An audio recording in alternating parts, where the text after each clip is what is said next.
Voice over video নিয়ে সেকেন্ডবারের মতো second video নিয়ে চলে আসলাম আপনাদের মাঝে। আসসালামু আলাইকুম, সবাই কেমন আছেন? আশা করি সবাই অনেক বেশি ভালো আছেন। ভিডিওটা যখন করছিলাম তখন এত বেশি বিরক্ত লাগছিল যে আসলে বলার বাহিরে, কারণ কোণ থেকে মেহেদি বেরই হচ্ছিল না, বারবার শুধু আটকে যাচ্ছিল। একটা ডিজাইন করতে গেলে যদি সেটা মনের মতো না হয় তাহলে আসলে অনেক বেশি মন খারাপ লাগে।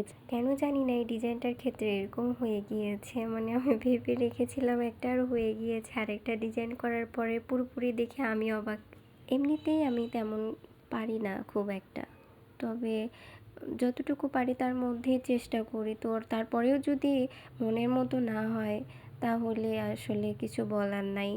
পুরো ডিজাইনটা করার পরে নিজে নিজেই ভাবছিলাম যে এটা কেমন হইলো। আমি যেরকম চিন্তা করেছিলাম ঠিক সেটার উল্টাটা হয়ে গিয়েছে। এখন আমি যার হাতে করে দিয়েছি তারা কি পছন্দ হয়েছে, এরকম অনেক রকম কনফিউশনের মধ্যে আমি বারবারই পড়ে যাই। মানে যেরকম চিন্তা করি সেটারই ঠিক উল্টাটা হয়ে যায়, কেন আমি জানি না, আমার সাথে এরকম হয়।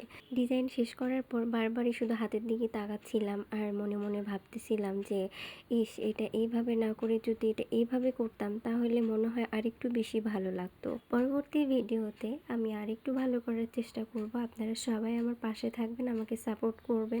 কাজ দিয়ে আমি আমার পরিচিতি অর্জন করতে চাই। আমি চাই যে আমাকে সবাই চিনুক, আমাকে সবাই জানুক। আমার কাজটা যত বেশি ভালো হবে মানুষ আমাকে তত বেশি চিনবে, আমি এটাই জানি। আপনারা কেমন টাইপের ডিজাইন পছন্দ করেন অবশ্যই আমাকে জানাবেন, আমি চেষ্টা করব সেভাবে করার। যদিও সেম টু সেম হবে না, আমার হাতের কাজ এবং আমার ভিডিওগুলো আপনাদের কাছে কেমন লাগে অবশ্যই আমাকে জানাবেন, এবং আমার ভিডিওগুলো অবশ্যই অনেক বেশি করে শেয়ার করে দিবেন। সবাইকে অনেক বেশি ধন্যবাদ সাথে থাকার জন্য।